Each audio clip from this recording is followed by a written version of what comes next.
Bayangkan sebuah warung kayu di pinggir jalan. Dari luar tampak biasa saja, tempat orang mencari perabotan rumah tangga. Tapi siapa sangka, di balik tumpukan kursi dan meja, ada sesuatu yang jauh lebih berbahaya. Sebotol demi sebotol cairan berwarna bening ini berpindah tangan. Ini bukan air putih, ini juga bukan obat. Ini adalah ciu. Minuman yang dijual secara ilegal. Dan yang lebih mengejutkannya lagi, peredarannya begitu luas hingga meracuni banyak anak muda. Halo, selamat datang kembali di True Stories Channel. Hari ini kita akan membahas kisah yang sedang viral. Deddy Mulyadi kembali turun tangan dalam perang melawan peredaran miras, minuman rasa di Purwakarta. Kali ini, beliau berhadapan langsung dengan penjual ciu, pemasok, bahkan bandarnya. Bagaimana kisahnya? Simak sampai akhir.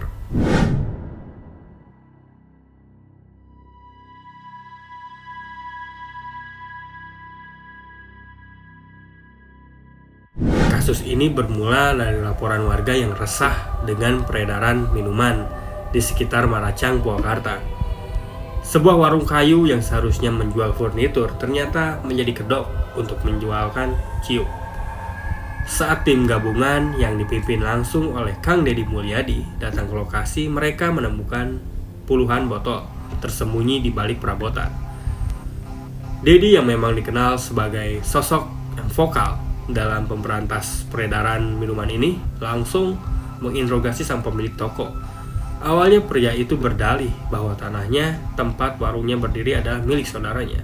Tapi ketika didesak soal jualan ciu, wajahnya berubah pucat. Bapak ini jual kayu di tanah negara, tapi kenapa malah tambah jual barang haram? Tanya Deddy Mulyadi dengan nada geram. Si pedagang ciu pun terdiam. Deddy tak berhenti di situ. Kalau Bapak yakin ciu ini aman, sekarang saya kasih pilihan. Bapak minum 4 botol di depan saya kasih 10 juta. Mau? Pria itu makin gemetar dan tak mampu berkata-kata.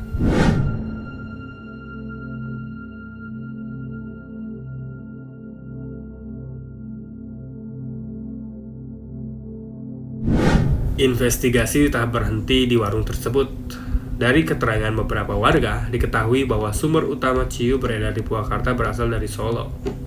Maruli, seorang pria yang disebut-sebut sebagai pemasok utama, ditemukan dalam kondisi mengenaskan, terbaring dan tangan patah setelah mengalami insiden tak diinginkan. Ketika Deddy Mulyadi mengunjunginya, Maruli tak bisa menghindari dari pertanyaan-pertanyaan tajam. Dari pengakuan Maruli, ciu yang beredar di Purwakarta memang berasal dari satu kampung di Solo yang dikenal sebagai Gang Ciu.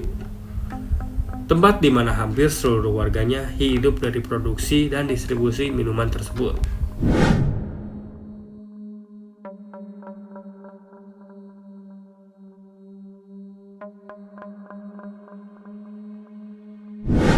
Saat tim gabungan masih berada di lokasi, mereka menemukan sesuatu yang lebih mengejutkan. Salah satu petugas Satpol PP menemukan sebuah kantong plastik hitam di sudut ruangan. Saat dibuka, isinya bikin bulu kuduk merinding. Ribuan pil putih dalam kemasan plastik klip. Deddy pun langsung menatap pemilik toko lainnya, seorang pria bernama Rian yang terlihat ketakutan. "Ini apa?" tanya Deddy sambil mengangkat salah satu plastik berisi pil tersebut. Rian mencoba berkelit, tapi wajahnya sudah penuh keringat dingin.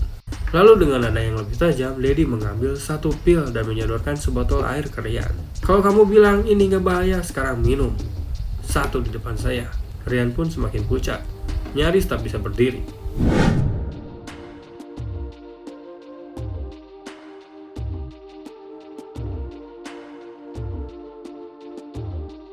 Setelah menemukan bukti yang lebih kuat, Deddy Mulyadi langsung meminta aparat bertindak tegas. Tak hanya warung penjual ciu, tapi juga toko yang kedapatan menyimpan ribuan obat ilegal. Dengan alat berat, bangunan-bangunan ilegal yang berdiri di tanah negara diratakan. Puing-puing kayu berserakan menjadi bukti nyata bahwa kejahatan tak akan dibiarkan berakar di Purwakarta. Ini saya yakin bukan cuma terjadi di Purwakarta, tapi di seluruh Indonesia. Makanya jaringan ini harus dibongkar. Bukan oleh saya, tapi oleh aparat.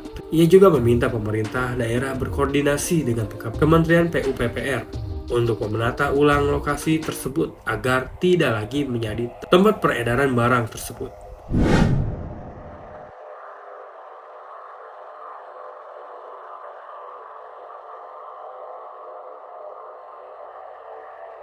Kasus ini menjadi bukti bahwa peredaran minuman dan obat masih menjadi masalah besar di Indonesia.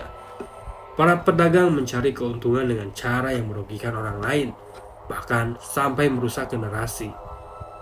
Bagi kita semua, ini adalah peringatan agar lebih waspada terhadap bahayanya peredaran barang ini. Laporkan jika menemukan aktivitas mencurigakan. Jangan sampai keluarga atau orang terdekat kita menjadi korban. Bagaimana menurut kalian? Apakah tindakan Deddy Mulyadi sudah tepat? Atau apa langkah yang seharusnya diambil agar peredaran barang ini benar-benar diberantas? Tulis pendapat kalian di kolom komentar. Jangan lupa like, share, subscribe untuk terus mendapatkan kisah nyata yang penuh pelajaran hidup. Sampai jumpa di video selanjutnya. Terima kasih sudah menonton.